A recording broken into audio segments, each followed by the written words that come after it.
This episode of Everly Heights Tales is brought to you by Envato Elements. If you're a creative like me, you don't necessarily have the time or the talent to create everything you need. With Envato Elements, you can download unlimited creative assets all in one place. Where do you think I got a lot of the sound effects in this episode? Sign up for a low-cost annual plan today at everlyheights.tv/Envato. That's ENVATO.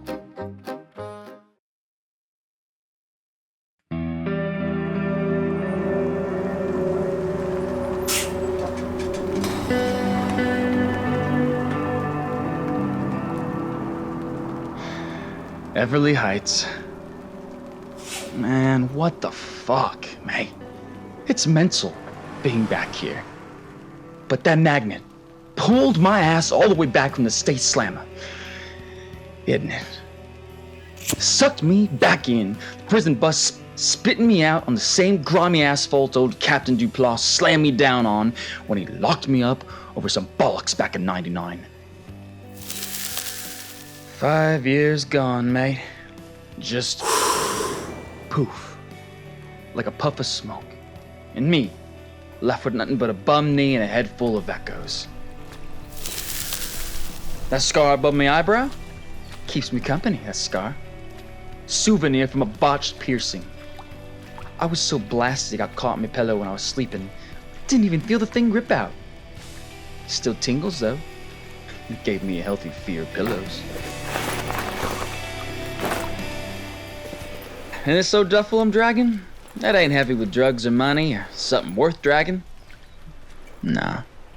It's heavy with the ballast of 5 years wasted in this fucking ghost town. Seems like it kept spinning without old Peter Postal to jerk the wheel. My feet know the way. Past the coffee shop. Stuff smelling like burnt sugar and rich kids using their daddy's credit cards to buy overpriced creek water. This place used to be punk rock, a place where we convened to plan the man's downfall. Now, it's still a young crew slagging about, but it's different faces, different worries. Music's changed too. It's less punk. It's more, I don't know what the fuck these kids are calling music nowadays, honestly, but it belongs in a goddamn lockbox. Might bloody well improve it.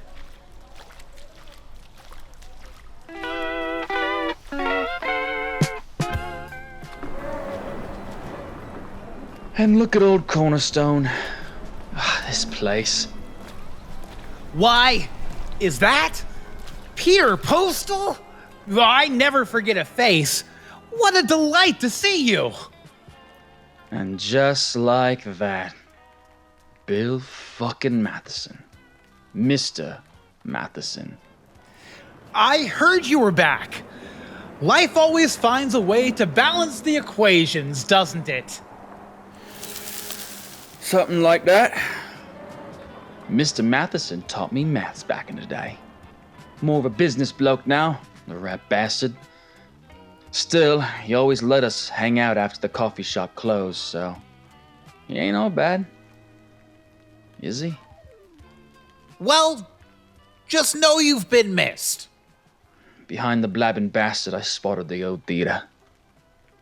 Or what was left of it. Is there somebody behind me? Oh, why are you looking? Oh, yes, Cornerstone Theater. You can barely recognize her now. A real shame, isn't it? Since Senator Smith pulled the funding, they've been having a hard time keeping the doors open. Matter of years, really, until this old place gets torn down and converted into a Five Below. A fucking tragedy is what it is. Oh, how true that is, Peter. Say, since you're still getting your legs under you, you might be interested in my latest venture. A community outreach program, connecting former troubled youths like yourself with our current batch of young heathens. It's not much money, but it's honest work. Yes, sir. I think my new program might just be the X you're trying to solve for. If you catch my meaning. I took the business card from him. Posh. Legitimate. Boring. Lifeline? Or a trap disguised as one? The old, easy alternatives popped into my head. Cheap liquor. Dark alleys. Mosh pits and hangovers. But then, and you ain't believing this shite 'cause I don't, but I actually felt a tweak of goddamn curiosity. Oi, I don't know if this community wants me outreaching. Oh, nonsense! We believe everybody deserves a second chance to balance their equation, right? Everly Heights has changed since you've been gone, Peter. The kids are lost. They could use somebody like you. Somebody who made mistakes, suffered consequences, and was changed by it. Now that's a fucking loony way to put the last 5 years I just spent locked in a fucking cage. Well, every challenge is an opportunity for change, Peter. A chance to redefine your variables. Besides, there's a certain practicality to your skill set. Wouldn't you agree? Knowing the streets of Everly Heights like you do, understanding the undercurrents of our fated town, I'm not just asking you because I need somebody. I'm asking you because I need Peter Postal. So, what do you say? I'll tell you what, Mr. M. Let's balance some variables. Well, that's not exactly right, mathematically. But I can't deny your energy. We'll start tomorrow at my office in the old community center. I'll see you bright and early at 9 o'clock. I'll tell you what, Mr. M. Let's balance some variables. Ooh, well, that's not exactly right, mathematically, but I can't deny your energy. Okay, we'll start tomorrow at my office down at the old community center. I'll see you bright and early at 9 o'clock. I've been in prison 5 years, mate. Thought I might sleep in. Well, 11:30 it is then. As I watched the old man away, twisting his mustache, I took a puff of my smoke. Tasted different now. Less like death. More like a bloody breath of fresh air.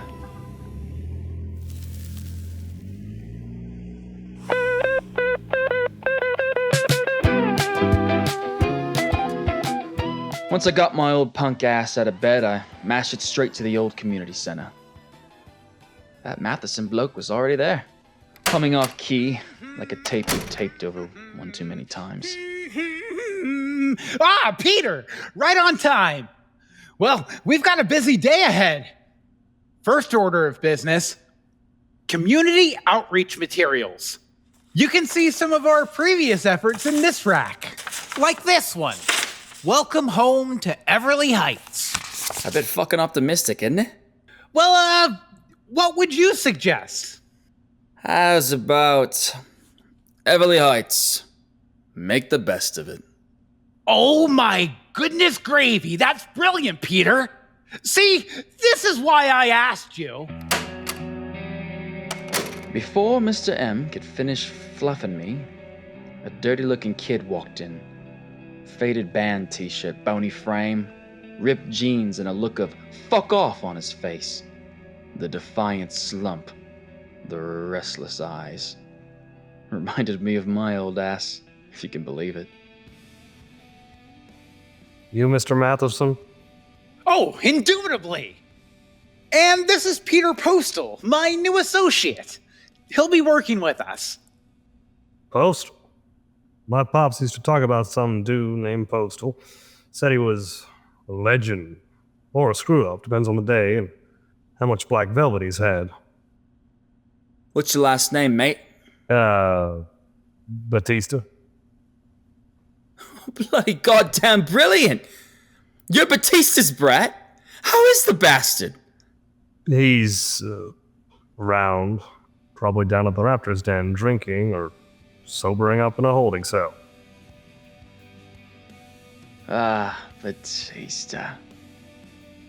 I reckon people move on whether you're there for it or not, but from what his offspring is saying, Batista ain't moved on one snet. Still stuck. And now his son's getting mixed up in bad shite. Lingering proof of lasting consequences, isn't it? Hand-me-down hardship. Yeah. The old man and me, we used to roll deep back then. Thick as bloody thieves. Ran Everly Heights like we owned it. Caused a lot of trouble and had a lot of good times, but then a lot of consequences that I figured only I was paying for. I ain't saying he shouldn't have gone down with me, or that your pops got me arrested. We were supposed to be different. The lads who'd get out and make a name for themselves.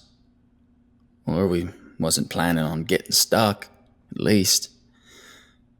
But then, here we both are. Me and your pops. And here you are. Following in his footsteps, are you? My dad ain't stuck. He's just living his shitty life, I guess, and I'm not following in anyone's footsteps. I screwed up. Just a little. A little. Mate. A little in this town can get you in a hole so deep you forget what that dull-ass oil sky looks like. Your pops, he was good at talking a big game. He could bleed on for hours about all the ills of the world, how we were fighting the system. But when the system fights back, some blokes get nabbed. The lucky ones get away with it and live to fight, but folks like your dad just get by. Turns out they ain't got a hell of a lot of fighting them in the end. What's that supposed to mean? Means you got a choice, mate. You keep doing what you're doing, keep hanging out with the same places me and your pops did, keep believing a little bit of trouble won't turn into a cluster. Or you say fuck that and you do something different than what me and your pops did, you know? Get punk fucking rock about it. Oi, bruv. Everly Heights is a magnet, and if you don't watch yourself, it'll hold on to you until there's nothing left of you to hold. Bullshit. My dad says you always thought you were so much smarter than everyone else. Said you thought you were the only one who had the balls to call people out in this town. Look where that got you. Yeah. Could anybody use a Snapple? I can get us some Snapple. There's some right in the other room. Oi, don't be a total prick, mate. The kid was a total prick. No fucking question. But he had a point. It's like I'm looking at myself 10 bloody years ago. Total prick, right? But I ain't one to judge. Follow? All right, gentlemen. Valuable perspectives, both. Now, Lucas, we have some paperwork to fill out. Peter, if you'd be so kind, I need the donated textbooks back in the storeroom organized. You know the Dewey Decimal System, right? If not, there's a helpful poster on the wall. Hours later, I'm halfway through that bitch work Matheson put me on. My clothes are covered in dust. I look like shit, man. This looks great, Peter. I can tell you've been busy. As gifted as you are at organizing books, I have to admit, you were rather, direct with young Lucas this morning. Kid's a bloody mess. Just look at his old man. That one. He's gonna end up on the bad end of a good time if somebody don't step in. Certainly ain't gonna be his pops. And, you think that somebody should be, you? Maybe. Yeah. Look, if I'd stuck around, I'd be just like Batista. Hanging around doing the same old shite. Wish somebody would have been fucking blunt with me about this shit, you know? Knock his head around a bit. Psychologically, isn't it? Oh, Peter, I know you've had a somewhat troubled past, But that doesn't give you the right to revisit your trauma on a kid who's a grasshopper's whisker away from making the same bad choices you did. He needs guidance. Can you offer him that, Peter? Because that's the gig. Then that prick just stood up and walked out. Left me stewing on that shite. The prick.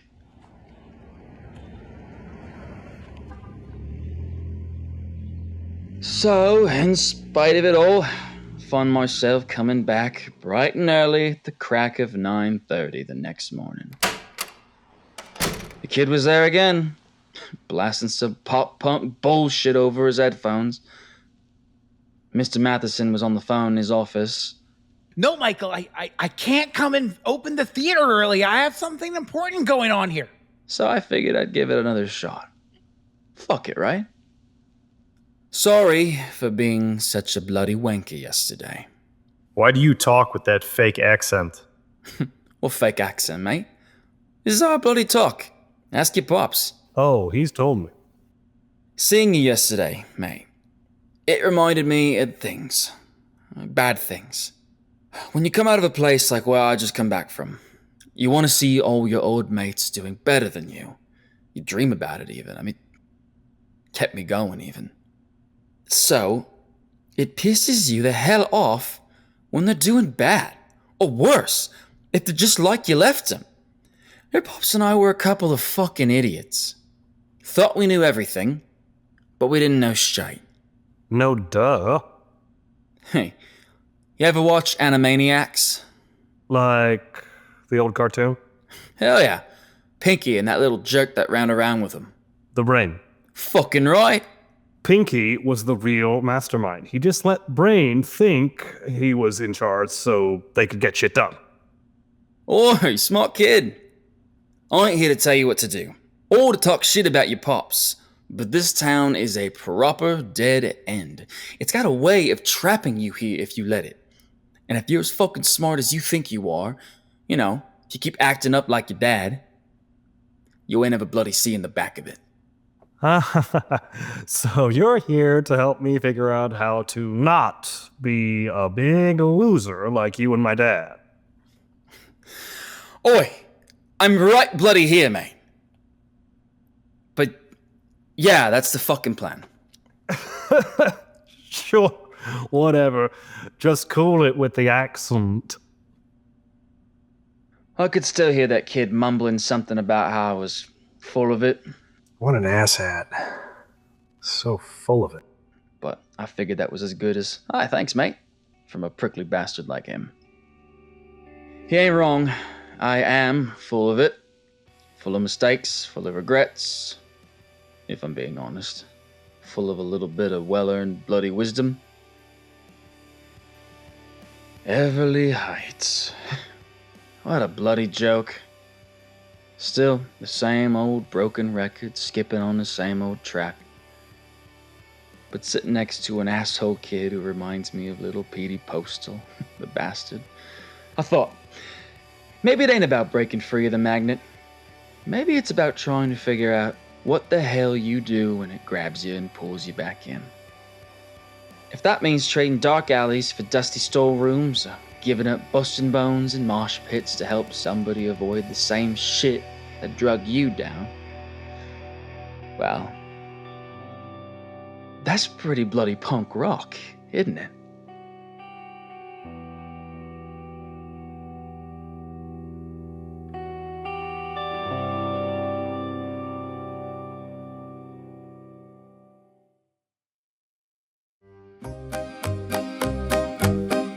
Now, the curtain hasn't quite fallen yet.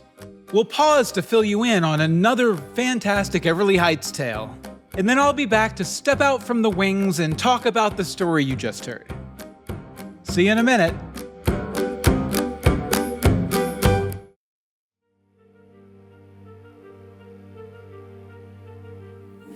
This week's episode is brought to you by the Everly Heights Holiday Bundle.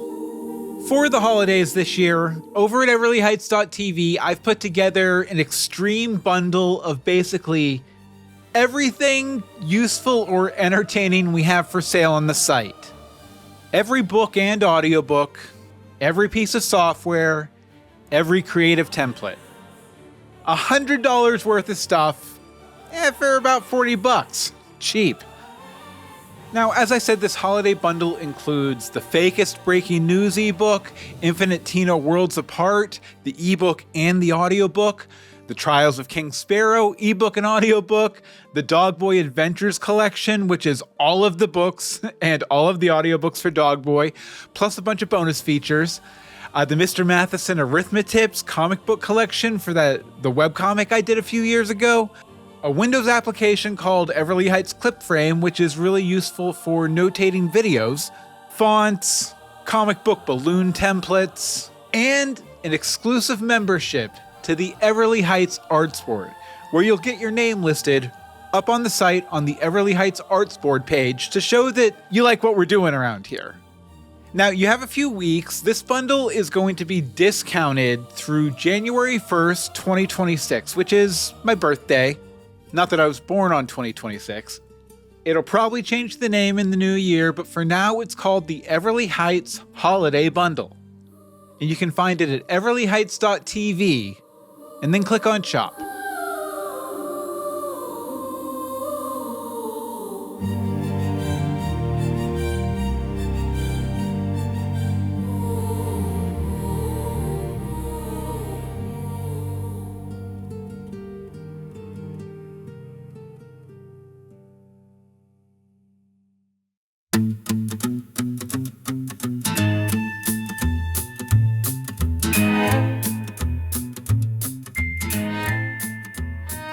You've been listening to The Half-Life of Hand-Me-Downs, a story about an old punk trying to make good. No relation. I'm Bill Meeks. Thanks for joining me today for this audio-only after show. I'm still obsessed with this Superman vs. Meshi manga my kid got me for Christmas, and I didn't want to take the time away from that to make myself look pretty for you. Next time, don't worry, I'll do the whole makeup and everything. Now, to end Season 1, and this is the end of Season 1 of Everly Heights, I wanted to offer a counterpoint to our first Everly Heights Magnet Pulls You Back story of the season, The Museum of What Was. This one's a bit more subdued, not a musical, bit more naturalistic, but I think a lot of fun. Now, to talk about this story, I have to talk about the Everly Heights connections! You probably recognized my character Mr. Matheson from several episodes this season, or his webcomic that I did last year, Mr. Matheson's Arithmetips, available on Amazon. He's kind of my core me, or how I see myself, underneath it all. He'll be making several more appearances next season, including starring in his own episode, which I'll tell you a little bit more about later. Now, the main character of this episode, Peter Postal, appears in two of the Everly Heights screenplays we have on the site, Kids Like Us and Curtain Call. He sees himself as a sharp, or skinhead against racial prejudice, and he's based on a similar young punk that I knew when I was 18 and rushing into mosh pits and getting my tooth cracked. True story. Now, after this guy told me what a sharp was one night drinking Mickey's on a porch at like 3 a.m., I thought it was an interesting perspective, because a lot of times when you think skinhead, you think, racist skinhead, white Aryan Brotherhood kind of thing. But no, sharps are kind of the opposite of that, and I believe parts of the ska movement either grew from the sharp movement, or they sort of influenced each other back through the 70s and 80s. It's an interesting perspective, a unique perspective, and one that gets a lot more focus in Kids Like Us. Kids Like Us, which is available as a screenplay right now up on the site at everlyheights.tv, tells the story of why Postal was in prison at the beginning of this episode. Now, I'm hoping to develop Kids Like Us into a 3 to 4 part episode by this time next year, hopefully. Stay tuned. And with that, we've reached the end of Season 1 of Everly Heights Tales. I have to tell you, after developing this world in several mediums over several different iterations since, I think, 2020, It feels really awesome to finally be getting to share it with you in my favorite medium to produce, audio drama. There's just something about audio drama. I loved old-time radio when I was growing up, and I think I just really get the language of audio drama, or at least I enjoy making it. Now, plug. I will say that our Everly Heights holiday bundle is on sale for a couple more weeks over at everlyheights.tv. It's marked down to $40, down from the 110-ish bucks it costs normally. So hop on over there and hit it up. If you don't see the holiday bundle, I'll have probably updated the price and renamed it to something less holiday themed by then. But Bill, you say, I just spent all my money on Christmas presents and New Year's Eve parties. I don't have $40, man. It's totally cool. If you want it for free, I have a deal for you.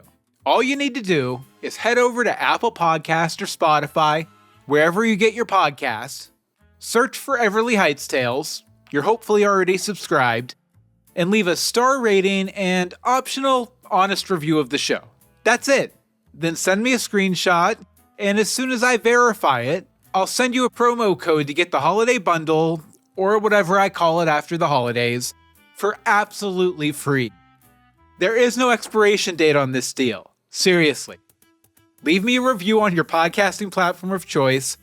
Send me a screenshot to let me know. As soon as I verify it, I'll go ahead and I'll send you over the promo code. With all that stuff. Point is, as we head into season 2 here, I'd love to get more eyes on the show. And listener reviews really help us get boosted by the Apple algorithm so other audio drama fans can find us. The Apple algorithm. The Apple rhythm? Yeah, I'm workshopping it. Okay, now that I've asked you to do a couple things for me, I'm going to do something for you. I want to tease season 2 of Everly Heights Tales for you. I have about 15 new episodes that I've been writing since we started pushing the podcast out back in September. Here, for the first time, outside of the cast chat room over on Discord, on the Everly Heights Discord, I'm going to tease a few of the upcoming episodes of Everly Heights Tales for you. Okay, first there's Make Your Own Luck, which is an episode about a fan podcaster named Jeremy Hahn that connects both to our Dogboy Christmas special that came out a few weeks ago, and a future Everly Heights tale called Fanboy. I think the script's up on the site if you want to read it. Next, the Storybook Playtime Show with Lester Applebottom is an action-packed creative adaptation of my TV production final from college. Seriously. I am also kind of calling it Die Hard in a local TV station.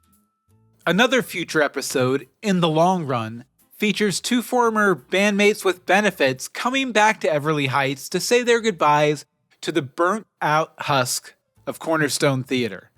That also might be a spoiler. This is actually, probably out of every episode I've written, this is the one that is closest to the modern day. Like, modern year, 2026. The Patron Saint of Lost Causes is my take on a Hallmark or Lifetime Christmas movie, minus the Christmas. I would call it a stylistic parody. Generation Gap, one I'm really excited about, is a story about technology and family set during the 1993 storm of the century, which I lived through in the real Everly Heights, Wheeling, West Virginia. The Art of Being Wrong is another follow-up to our 3rd episode of Season 1, Welcome Freshmen, featuring the story of how Ricky's special changed his whole deal.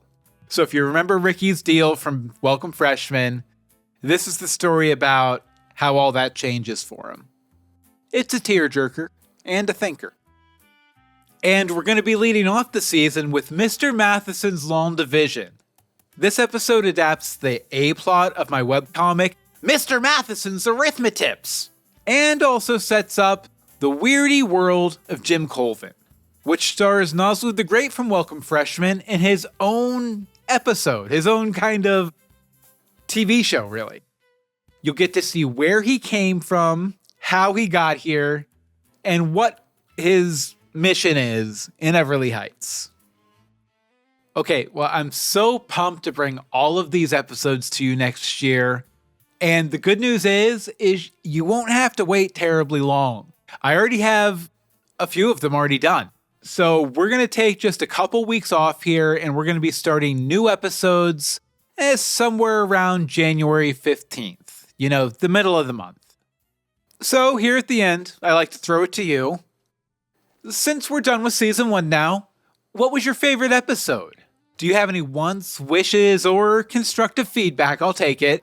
For me as we head into the new season? Shoot me an email or an audio voicemail. You can just attach an MP3 or whatever to your email, upload it to Google Drive, and send it to Bill Meeks at everlyheights.tv. And we'll share all of the feedback in a future episode. Well, that's it for this week, and this year, and this season. We'll be back on January 14th, 2026 with a whole new batch of episodes.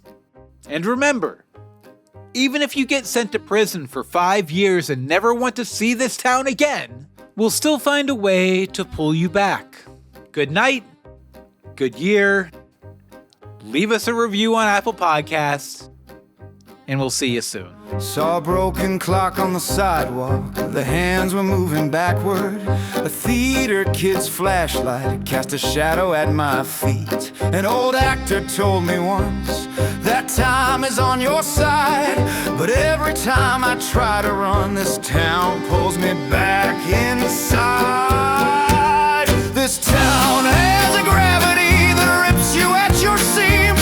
It's a half-remembered longing for a place you've never been. You could always leave tonight, but the road's just bends right back, 'cause every precious thing you cherished hasn't changed since you left.